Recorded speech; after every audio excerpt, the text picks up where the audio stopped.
In this video, you'll learn how to send Bitcoin to your Phantom wallet. This process involves several steps, including accessing your wallet, selecting the appropriate address type, and confirming the transaction details. Begin by opening Phantom Wallet in your browser. Ensure that you are using a compatible browser, as this will provide the best experience and access to all features of the wallet. Once you have Phantom Wallet open, locate and click on the Receive button on the home screen. This action will direct you to the section where you can obtain your Bitcoin address for receiving funds. Next, select Bitcoin as the cryptocurrency you wish to receive. You will then be prompted to choose the address type. Options typically include Taproot or native SegWit.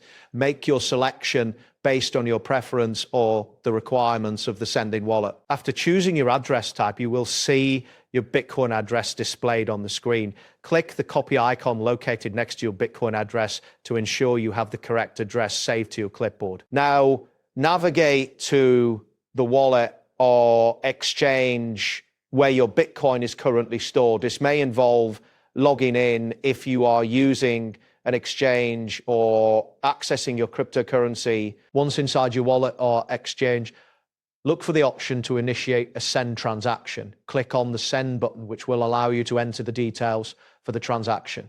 Here, paste your Phantom Bitcoin address into. Following that, enter the amount of Bitcoin you wish to send. Take a moment to review all the transaction details, including the recipient address and the amount. Once you are certain everything is correct, confirm the transaction to initiate the sending process. After you've confirmed the transaction, it may take some time for the Bitcoin to confirm on the network. Once confirmed, the Bitcoin will appear in your Phantom wallet. Keep in mind that the duration for confirmation can vary based on network congestion, so patience may be required. That wraps up today's guide. Thanks for watching, and catch you in the next tutorial.